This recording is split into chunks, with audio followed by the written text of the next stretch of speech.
Alors, bonjour à tous. J'ai pas de présentation pour ma part. Je vous raconte ma vie et j'avais pas envie de voir des photos de moi me regarder pendant que je parlais, donc j'ai décidé de garder ça assez simple.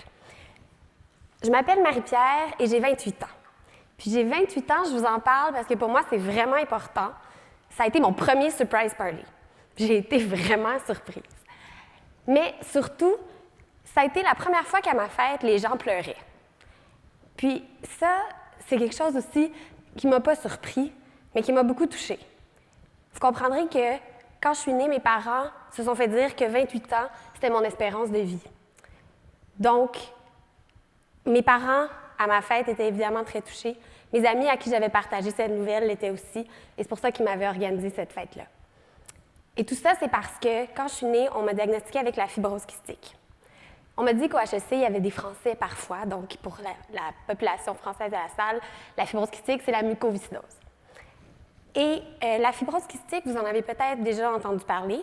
D'ailleurs, il y a un film qui est sorti au cinéma hier à ce sujet, donc c'est quand même un bon timing. Je vous invite à aller le voir. Pour l'instant, je n'ai pas de commentaires à ce sujet. Je ne pense pas que c'est très nécessairement le plus représentatif, mais ça peut être intéressant de voir ce que Hollywood a à en dire. Mais peut-être que vous n'en avez pas entendu parler non plus. Parce que la fibrose kystique, c'est une maladie rare. C'est officiellement une maladie rare. Au Canada, on est 4300 personnes atteintes. Puis au Québec, en 2017, on était 1219 personnes atteintes de fibrose kystique. Donc la fibrose kystique, ce que c'est, je vais vous raconter quand même rapidement. C'est une maladie dégénérative, génétique, mortelle, pour laquelle il n'existe à ce moment-ci aucun traitement curatif. Et c'est une maladie qui affecte principalement le système digestif et les poumons. Les poumons, pour les personnes atteintes, sont constamment bombardés de bactéries. C'est un milieu dans lequel les bactéries sont particulièrement confortables et ont envie de se reproduire et de rester à vie. Par exemple, j'ai une bactérie qui colonise mes poumons, qui s'appelle Pseudomonas, et que j'ai depuis l'âge de 16 ans et dont on n'arrive pas à se débarrasser. Les effets pulmonaires de la fibrose kystique font en sorte que la majorité des patients vont à un point ou un autre de leur vie devoir recevoir un don, une greffe pulmonaire. Et que, ultimement, même après cette greffe pulmonaire, les patients atteints vont éventuellement mourir en raison de complications liées à des infections aux poumons. Mais la fibrose kystique, ce n'est pas juste ça. Ça touche aussi le système digestif, comme je vous disais. Donc, il y a 85 % des gens avec la fibrose kystique qui ne peuvent pas digérer leur nourriture et qui doivent prendre des enzymes pancréatiques pour pouvoir se nourrir. Et il y a 22 % des gens avec la fibrose kystique qui vont développer un certain type de diabète. Donc, un diabète ni type 1 ni type 2, mais un diabète qu'on appelle lié à la fibrose kystique. Et donc, ça, c'est pour le système digestif. Mais encore une fois, ce n'est pas tout. La fibrose kystique, si vous pouvez vous imaginer un petit diagramme avec une petite personne comme moi ici et les flèches des endroits qui sont touchés par la fibrose kystique, il y aurait des flèches absolument partout autour de moi. Depuis que je suis née, j'ai eu 3 opérations, 2 pour les sinus, 1 pour au niveau digestif. Il y a des problèmes au niveau, évidemment, de la respiration. Notre peau est salée. J'ai même appris récemment qu'on pouvait faire des réactions allergiques à l'eau.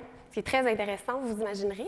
Et donc, moi, quand j'expose mes paumes de main trop longtemps à l'eau chaude, ça fait des réactions, ça devient tout plaqué et la peau s'enlève. Et donc, je ne peux plus faire la vaisselle, malheureusement, depuis ce temps. Et la fibrose kystique, c'est donc quelque chose qui touche tout le temps. Et moi-même, j'en apprends tous les jours à force de me demander pourquoi je me sens comme ça, de faire quelques recherches, d'en parler à mes médecins et de découvrir des nouveaux symptômes. Pour moi, personnellement, la fibrose kystique, ça veut aussi dire autre chose. Ça veut dire 30 pilules par jour en moyenne depuis que je suis née. Ça veut dire 140 nuits à l'hôpital depuis que j'ai eu 16 ans, où j'étais gardée pour des traitements intraveineux. 85 jours de traitements intraveineux à la maison dans les 3 dernières années, parce que j'ai eu la chance de pouvoir les faire chez moi et de ne pas devoir rester à l'hôpital. Des rendez-vous chez les spécialistes, pneumologues, gastro-entérologues, ORL, psychologues, aux 2 semaines, si on les met tous ensemble. Et donc, c'est pas quelque chose que j'aime particulièrement, vous pourriez vous en douter. En gros, la fibrose kystique, c'est nul. J'ai toujours su que c'était complètement nul, parce que quand j'avais 4 ans, puis que j'étais à la garderie, puis que je prenais mes médicaments, j'ai un ami qui est venu me voir, puis qui m'a dit Marie-Pierre, moi j'ai su que même si tu prenais toujours tes médicaments, ma maman m'a dit que tu allais mourir pareil. Alors, vous comprendrez que ma mère n'était pas particulièrement impressionnée par la gestion de ce moment. Et à la maison, elle m'a demandé comment je me sentais. Et pareil, je dis, ben je sais pas, est-ce que c'est vrai? Puis ma mère me dit, ben oui, c'est vrai. Je dis, OK, ben est-ce que ça va arriver bientôt? Elle dit, ben non, vraiment pas. On fait tout ce qu'on a à faire pour que ça n'arrive pas bientôt. Donc, je dis, ah, OK, ben tant mieux parce que j'ai vraiment beaucoup de choses à faire avant. Et c'est ce qu'on m'a dit que j'avais raconté. Évidemment, j'avais 4 ans, je m'en souviens pas. Mais ça ne m'étonne pas beaucoup parce que c'est un peu la maxime qui a contrôlé ma vie par la suite. Donc, j'ai tout fait ce que j'avais à faire. Pour moi, j'étais un peu en mode, j'ai pas le temps de niaiser, je dois tout faire parfaitement parce que j'aurai pas le temps de recommencer.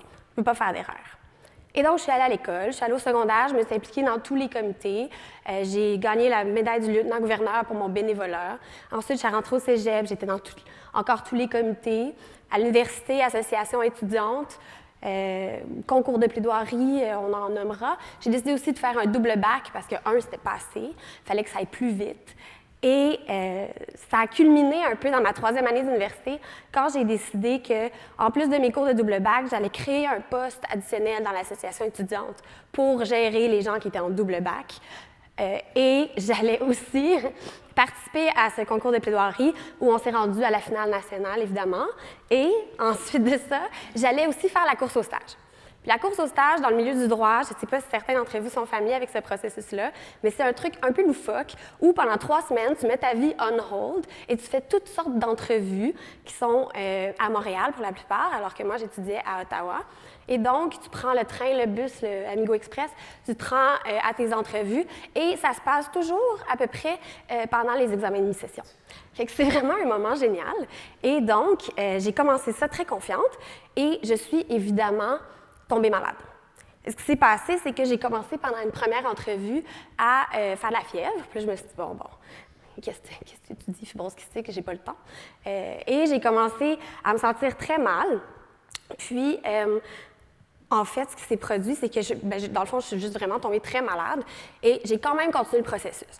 J'ai appelé mes médecins et j'ai dit, bon, là, ça va vraiment pas. Puis mes médecins étaient inquiets parce que quand je disais ça, ça voulait dire que ça allait vraiment pas. J'ai dit, ça va vraiment pas, mais j'ai un dernier souper la semaine prochaine, mercredi, qui est la 3e entrevue. Il faut que je me rende là. Puis par la suite, vous ferez ce que vous voulez, mais là, pour l'instant, il faut que je me rende à ce souper. Et donc, je me suis rendue à ce souper. Puis c'est là que ça m'a vraiment frappée. C'est là que j'ai un peu touché le fond. Parce que j'avais loué une chambre d'hôtel à Montréal, vu que j'étais à Ottawa. Et j'ai passé le lundi, mardi, mercredi de cette semaine-là, où il y avait des cocktails et des soupers le soir, dans la chambre d'hôtel à faire de la fièvre, à essayer de dormir, avoir de la difficulté à tenir debout assez longtemps pour me laver les cheveux, mais l'avoir fait quand même.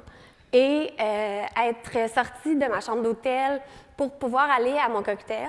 Mais j'ai marché entre la chambre d'hôtel et l'ascenseur de l'hôtel. Il a fallu que je prenne une pause dans l'espèce de gros sofa vert de corridor de chambre d'hôtel. Un bon 5 minutes pour reprendre mon souffle et me rendre à l'ascenseur. Je suis allée à mon cocktail. J'ai miraculeusement passé à travers. Je n'ai aucun souvenir de ce cocktail. Mais je n'étais pas droguée, mais j'ai juste aucun souvenir de ce cocktail. Et par la suite, le lendemain, mes amis m'ont ramenée à la maison. Ma mère m'attendait avec une valise. L'hôpital m'attendait avec une chambre. Je suis arrivée. Puis ce qu'on m'a dit, c'est que mes poumons fonctionnaient à 25 de leur capacité. J'avais besoin d'oxygène immédiatement, puis pas une canule, un masque d'oxygène. Et j'ai été 3 semaines à l'hôpital par la suite. Par contre, à ce moment-là, mon cerveau n'a pas non plus encore compris. Puis je vous dirais, puis j'ai des amis dans la salle qui vont faire des gros yeux, mon cerveau n'a pas tout à fait encore à ce jour compris que des fois, il fallait que je fasse plus attention, mais j'y travaille. Et à ce moment-là, j'étais assise à l'hôpital, puis j'attendais mon offre. Et il n'y avait pas d'histoire de « je suis malade, il faudrait que je prenne soin de moi ». Non, c'est « est-ce que mon téléphone va sonner? Est-ce que je vais avoir une offre? Puis est-ce que je vais réussir ce plan que je me suis mis? » Donc, je ne sais pas si, depuis que je vous parle, vous avez une petite idée du type de personnalité que j'ai. Je dirais que je suis un petit peu type A, un peu contrôlante, un peu organisée. Et donc, j'avais ce plan qui n'a jamais été formulé, qui n'a jamais été écrit. Mais mon plan, c'était clairement de dire à la fibrose kystique, tu ne m'auras pas, je vais tout faire ce que je veux faire quand même, et j'ai pas besoin de toi dans ma vie, donc au revoir. Et j'ai ignoré la fibrose kystique pour la majeure partie de ma vie, en ne prenant pas soin de moi autant que j'aurais dû le faire. Évidemment, j'ai pris des médicaments, j'ai fait mes traitements, j'ai été à l'hôpital, mais je n'ai pas fait tout ce que j'aurais pu faire pour ma santé parce que c'était vraiment un problème, an annoyance. Ça me dérangeait, cette affaire-là, je ne voulais pas y penser. Et donc, les seules fois où je m'arrêtais à cause de la fibrose kystique, c'était dans des moments comme je viens de vous décrire, où j'étais vraiment au bout, où je ne pouvais plus, puis où on me forçait à le faire. Et ça a continué pendant plusieurs années. Donc, à chaque fin de session, après un événement important comme ça, à chaque Noël, chaque été, je tombais malade, je prenais 2 semaines, personne ne le savait vraiment parce que mes obligations étaient terminées. Puis, par la suite, je recommençais. Puis, j'ai continué comme ça. J'ai fait mon barreau, d'ailleurs, en un peu moins de temps que ce qui a été mentionné dans la slide précédente. Donc, ça m'a un peu surpris. Et par la suite, je suis allée à Paris faire ma maîtrise à la Sorbonne en droit comparé. Puis, je suis revenue pour faire mon stage dans le grand bureau qui m'a fait une offre alors que j'étais sur mon lit d'hôpital le vendredi matin après le cocktail. Et dans ce bureau-là, j'ai commencé mon stage avec cette idée que je savais très bien que dans un grand bureau comme Borden-Ladner-Gervais, où je travaille encore présentement, la vie n'est pas faite pour être accommodée nécessairement. C'est un environnement de haute performance, c'est un environnement où les attentes sont extrêmement élevées et où les jeunes travaillent extrêmement fort pour se rendre à cette espèce de graal de partnership éventuellement. C'est un peu le chemin qu'on nous donne. Mais moi, même si je refusais de voir que la fibrose kystique m'empêcherait de faire quoi que ce soit, j'étais quand même un peu réaliste, puis j'ai jamais rêvé d'être une partner. Parce qu'on s'entend qu'à 28 ans, on n'est pas partner. Puis moi, je dis pas que j'attendais d'avoir 28 ans pour tomber, mourir, mais la vie au-delà de 28 ans n'était pas vraiment envisagée. Donc, je me disais, je vais faire le plus que je peux. Je vais donner un bon 1 an, 2 ans au maximum, puis après, on verra, c'est pas grave. Mais ce que j'aurais fait pendant 2 ans, je l'aurais fait au meilleur de mes capacités. Puis, on ne pourra pas dire que la fibrose kystique a gagné. Et que j'avais cette idée-là, ce plan-là. Et donc, je suis rentrée pour faire mon stage. C'est un 6 mois de stage avant de devenir avocate. Et au bout de 4 mois de stage et de manque de sommeil et de sortie avec les collègues et de ne pas prendre soin de moi, bien, je suis tombée malade. Mais ce n'était pas du tout mon plan. Et d'habitude, j'arrivais à me rendre à la fin de la session, j'arrivais à me rendre à la fin de l'examen. Mais là, il manquait 2 mois, puis mes médecins me disaient que je n'arrivais pas à me rendre, mon corps me disait que je n'arrivais pas à me rendre. Donc, je n'ai pas eu le choix que d'aller voir ma mentor puis de lui expliquer que là, il fallait que je prenne une pause. Puis là, pour moi, ça voulait dire que j'avais raté. J'avais raté mon plan, j'avais tout raté, ma vie ne servait à rien, je ne me rendrais pas au bout de ce que j'avais dit que je ferais. J'étais convaincue que je n'aurais pas d'offre d'emploi par la suite à cause de cette semaine-là où je n'ai pas été travailler. Et ça, je pense que, évidemment, ce n'était pas très rationnel, mais en même temps, c'est un peu le sentiment dans lequel on était, puis je pense qu'on peut tous se sentir un peu comme ça parfois quand on est dans un environnement qui demande autant de performance puis autant de dons de soi, d'avoir l'impression que la plus petite chose pourrait tout compromettre. Puis étonnamment, ma mentor, au lieu de me dire « Bon, ben donne-moi un billet médical, pars et reviens, on verra », elle m'a dit « Je veux pas de billet médical, mais j'aimerais vraiment ça rencontrer ton médecin. » Pourquoi? Moi, je le connais, c'est correct. Elle dit « Non, mais j'aimerais ça, tu sais, qu'on s'assoie puis qu'on regarde ce qu'on peut faire pour que ça marche. » Je dis « Mais de quoi ça marche? Ça marche en ce moment? Tout va bien? Il n'y a pas de problème, il n'y a pas de problème. Je vais partir une semaine, je vais revenir. Il n'y en aura pas de problème. » Elle dit « Non, mais ce serait vraiment le fun, puis on va amener notre boss, puis on va s'asseoir, puis on va trouver des façons que tu puisses rester sur le long terme avec nous. » Parce qu'elle a commencé à comprendre que j'allais me brûler. Fait que c'est ça qu'on a fait. Puis c'est ça qui m'a forcée un petit peu à commencer à parler de la fibrose kystique. Puis là, don't get me wrong, je parlais de la fibrose kystique parce que c'est quelque chose que je maîtrisais, que je connaissais. Les statistiques que je vous ai mentionnées tout à l'heure, je les connais depuis toujours. J'ai été porte-parole, j'ai été tête d'affiche pour l'Association canadienne de la fibrose kystique. Mais je me contentais de mentionner des statistiques, de mentionner les chiffres que je vous disais. Puis pseudomonase, puis enzyme pancréatique, puis fonction pulmonaire, c'est des mots que je pouvais dire régulièrement, mais je ne les appliquais jamais à ma situation. Jusqu'à il y a 2 ans, mes meilleurs amis et même mes parents ne connaissaient pas le chiffre de ma fonction pulmonaire. C'est-à-dire qu'on donne un pourcentage de pour quelqu'un de ma taille, mon poids et mon âge, dont les poumons fonctionnent parfaitement. Les poumons de cette personne-là seraient donc à 100 %. Moi, mes poumons sont à combien? Quand j'étais jeune, ils étaient à 90 %. Quand je suis rentrée à l'université, j'ai commencé à avoir un plateau vers 60 % que je n'arrivais pas à remonter. Puis aujourd'hui, je vous dirais que je sais entre le 40 et 50 % quand les choses vont bien. Mais ça, c'est des chiffres qui me faisaient extrêmement peur et dont je parlais à personne. Puis là, j'ai commencé à dire, bien, OK, si je parle de fonction pulmonaire aux gens, il va probablement falloir que je leur explique que moi, ça ressemble à ça. Puis là, les gens vont commencer à comprendre que je respire exactement 2 fois moins bien qu'eux, puis que quand je monte les escaliers, bien effectivement, je suis essoufflée à la fin. Puis c'est des choses que les gens vont commencer à comprendre. Puis c'est quelque chose qui me faisait extrêmement peur. Mais en même temps, j'ai commencé à essayer. J'ai commencé avec la coiffeuse. Et genre, ah oui, ben j'ai la fibrose kystique, puis ben d'habitude, j'aurais dit, ah mais ça va vraiment bien, je prends des médicaments, tu sais, c'est tout sous contrôle, je suis très stable, tout est sous contrôle. Puis je dis, ben je sais pas, cette semaine, j'ai monté les escaliers, puis ça a été vraiment difficile. Puis là, la coiffeuse dit, ah, je comprends tellement, je suis tellement désolée pour toi, puis la réponse était très positive. Puis là, j'en ai parlé à ma massothérapeute. Puis je dis, ben j'ai très mal au dos, oui, c'est la posture, le stress, mais en réalité aussi, je tousse beaucoup. Puis souvent, je me réveille la nuit pour tousser, puis je pense que ça pourrait avoir des tensions. Elle dit, bien oui, tout à fait. Puis elle change son plan de traitement pour justement cibler ces tensions-là. Donc là, j'ai commencé à réaliser qu'en fait, en parlant de cette façon-là, et non en disant à quel point j'étais forte tout le temps, puis que c'était pas grave, bien, ça amenait quelque chose de quand même positif. Et c'est à ce moment-là aussi qu'au bureau, on a mis en place les mesures d'accommodement. J'ai été extrêmement chanceuse parce que je suis tombée sur un cabinet qui m'a pris sous son aile puis qui a décidé que ça allait fonctionner. Et donc, au bout de mon stage, au lieu de ne pas me faire d'offre d'emploi, on m'a fait une offre d'emploi conditionnelle à ce que moi, j'accepte les mesures d'accommodement qui me seraient imposées. Donc, ça vous donne une idée. Il m'avait bien cerné. C'est exactement ce qui s'est passé. J'ai accepté de façon très réticente. J'ai essayé de négocier mes mesures d'accommodement. Ils m'ont dit, on va te faire travailler, ça fonctionne par heure facturable dans des bureaux d'avocats, fait on va te faire travailler tant d'heures, donc 500 de moins que tes collègues. Je dis, non, mais juste 200 de moins, ça va être en masse. Je vais être capable. Non, mais on aime mieux t'en donner moins. Non. Fait que la première année, j'ai tenu mon bout. Puis évidemment, qu'est-ce qui s'est passé? Je suis retombée malade. Puis là, ils m'ont dit, bon, ben peut-être qu'on va baisser encore, tu sais, il faudrait que tu l'acceptes, puis au pire, t'en fais un peu plus, c'est pas grave. Fait que ça a été vraiment difficile pour moi de l'accepter, mais en même temps, j'avais des gens qui me poussaient. Puis autour de moi, les gens aussi, j'ai commencé à m'ouvrir. Ma meilleure amie, mon copain qui sont ici aujourd'hui, qui ont commencé à me poser des questions auxquelles d'habitude je répondais pas ou j'évitais. Puis là, les vraies questions, les vraies discussions.